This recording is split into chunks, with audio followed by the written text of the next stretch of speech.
ready, George. Okay, Bullet. I don't know if I am, buddy. Sold out here, Bullet, for live taping. It's definitely there's no fear in this room. There's no fear at all, boy. It is. No. Let's just come and hang out, you know? Yeah, it's only going to have to get stretched. Let's not fight for our dreams. Let's just show up and let's just socialize. All right, boy, here we go. As long as I got you, that's all that matters. Yes. I got you, babe. That's all that matters, boy.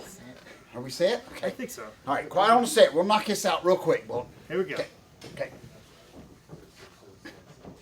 Ladies and gentlemen, welcome to the edition of Dad, You Don't Work, You Wrestle. Hear the claps. You know what time it is. George, how was your week? Bullet, miserable. No, what? What a way to start off the show. No, I didn't even have comments about it. We're always too happy here, believe it or not, Bullet. And every week is always good, so we just had a terrible week. But no, really, we had a great week. Bullet was with you a couple days this past week. Yep. And Dad, You Don't Work, You Wrestle did good as always. Got a few more books before I order the other case coming in, but it will be here soon. Bullet, the book's doing very, very good. I thank everybody this past weekend. Of course, Friday night we were July 4th. Yes. We were me, you, and Miss Bullet was together for the fireworks in Faith, North Carolina. Had a great turnout there. I was there all day long. It's always amazing to me when you're standing beside a ring all day long and people come up and ask, "Is there going to be wrestling there?" So that's always a funny question. I said, no, not really.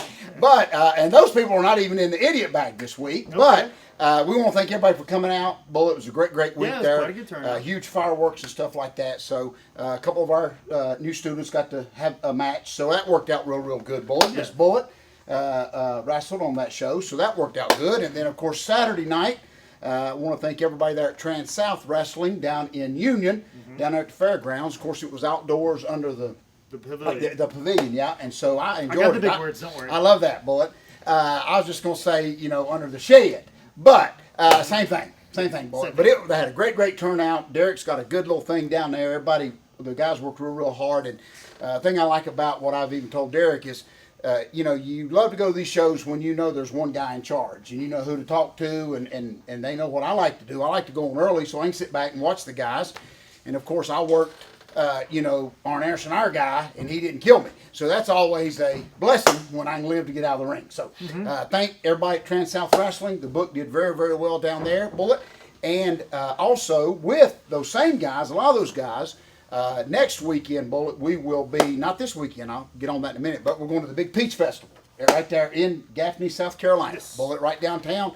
Last year, that place was just sold out, hanging from, I wouldn't even know rafters, and they was hanging from the rafter, Bullet. But this week, going ahead, a great week, this Bullet.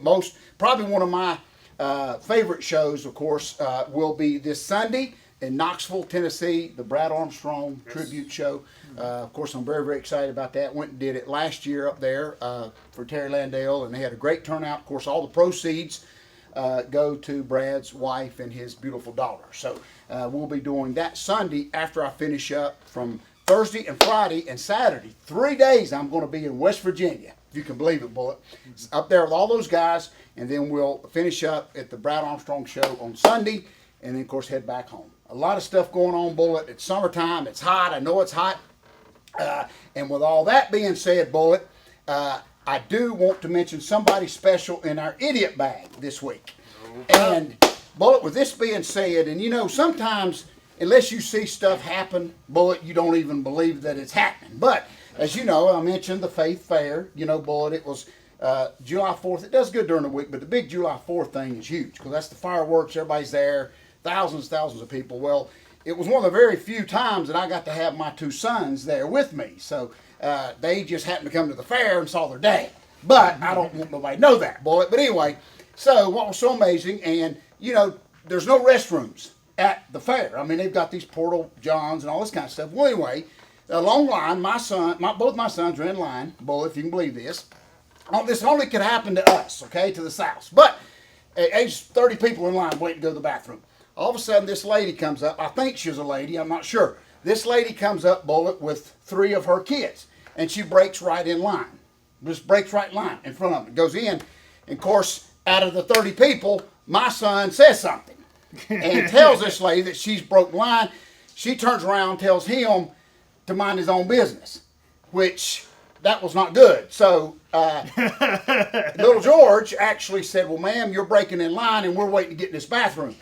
And she cussed him, and my son, Garrett, was with him. Long story short, she said, and then Garrett, the peacemaker of the South, he said, ma'am, he said, you are breaking in line. She said, oh, you're ganging up on me. She said, let me go get my husband. So, you're going to say that to little George, who, what is he mentioning? He's about 300 pounds. But she said, let me go get my husband. So she says, let me get my husband. She gathers up her kids, okay? Ain't even went and peed yet, none of them. So she leaves. Little George don't think nothing else about it. The line goes down. He goes to the bathroom. When he's coming out of the bathroom, here's her husband. Believe it or not, tattooed up, buddy, cigarettes rolled up in the sleeve, bullet, one hanging out of his mouth. And he confronts little George right here in front of everybody. That's little George calling me right now, seeing if I'm going to do that story.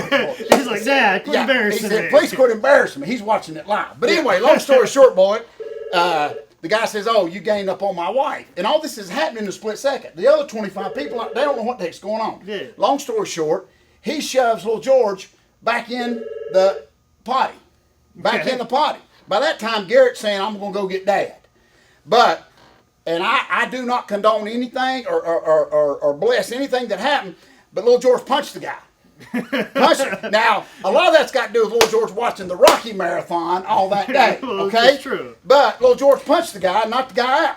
Okay? Which I believe, once again, little George on the shark meat, benching over 300 pounds. I believe that happened. I had a lot of shark meat in him that day. And I'm sure Garrett's like, let me go get Dad just because I wanted another witness to see what happens here. Not his backup, just I wanted him to be able to tell this on the #1 rated TV show all the time. And Garrett has learned that I've always said when trouble starts, run. But I think that's what Garrett was thinking. But anyway, little George punched the guy. That's all happened before the fireworks.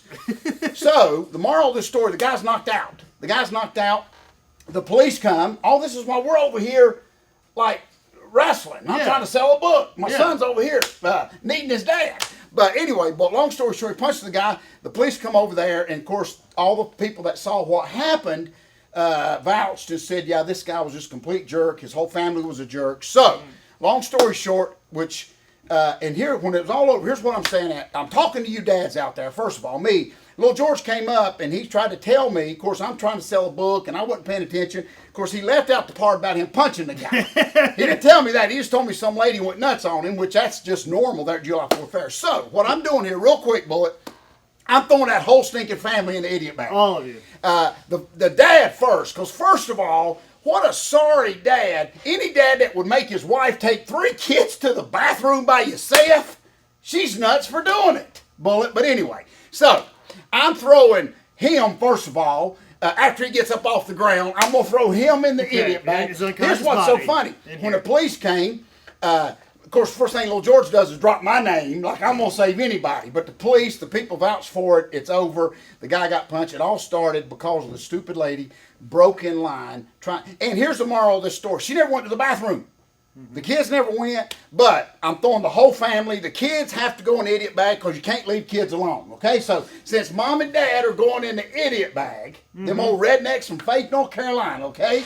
Everybody that heard about it said, man, George, you're saying it's okay if your son punched. I said, no, in that situation, because even Garrett, when I get Garrett to the side, Garrett will stooge on you in a minute, boy. I'm low. So Garrett told me that, Dad, he said little George did try everything he could not to confront that guy.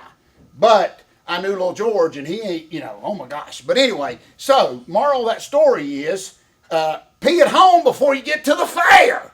That's the moral of the story, Bullet. But anyway, I'm throwing the whole family in the idiot bag, Bullet, and the kids. The 3 kids that are still walking around hoping to use the bathroom. Exactly. But anyway, so that happens. There's always one. Yeah, you can turn the other cheek, but at the same time too, you don't turn your other cheek to get run over. Yeah, so and I left this part out as we get ready to shut up here about all this. But what really upset me about all of it is when little George turned and tried to walk away, the lady popped him on the back of the neck. The mama did. Popped little George, and luckily he didn't hit her. But all this happened right before the fireworks, Bullet. So, with all that being said, I'm throwing all the whole family and the 3 kids in the idiot bag for this week at the Faith Fair. And with all that being said, Bullet, I do got to show this. I got a couple comments last week. They couldn't believe that I throwed Walking Dead's Carl, who needs his hind end whooped. I think Carl, I think that was his mom and dad that started that trouble at July 4th. I think it was, Bullet. But Carl has his own T-shirt, so he's not too bad. But one of our guys, here's how funny it was. How goofy is our students here if they got a T-shirt of this guy? Yeah, Carl. Yes. Of Carl. But real neat story about this. You remember, I'm on this Walking Dead kick now, Bullet. Of course, I'm on first season. The whole marathon. The whole marathon. I'm interested Bullet. to see your thoughts. What was so exciting about it is, my student, Bad Street Jason King, who's been around us forever, he's a big Walking Dead fan. He just took off. I guess he's out of work or whatever, so he just took off to Atlanta last couple of days, went to where they're filming Walking Dead, and watched it. Was right there in the middle of it. The zombies and everything, took pictures and everything. So he walked right in there, boy, to the place in Atlanta. What's so amazing is I was part of that Walking Dead scene at center stage for WCW a long time ago, ever before the zombies come out of the work. So, anyway, with all that being said, Bullet, I did throw Carl in the idiot bag, but he's got his own T-shirt, so he's not half bad. But anyway, with all that being said, Bullet, pee before you get to July 4th fireworks. That's the lesson from today's show. Mm-hmm. Okay. Yes. Okay. My head's hurt, Bullet. So safely we can say that before you go to the bathroom, just know. Just know who you're screwing with. That is the son of the man who wrote the second greatest book of all time. And if you have trouble going to the bathroom, what a good read. Yeah, exactly. While you are in there. While you're in there, if you're having trouble? What a good way to pass the time. Okay, I'm gonna shut up, boy. And once again, George South's book is available at highspots.com.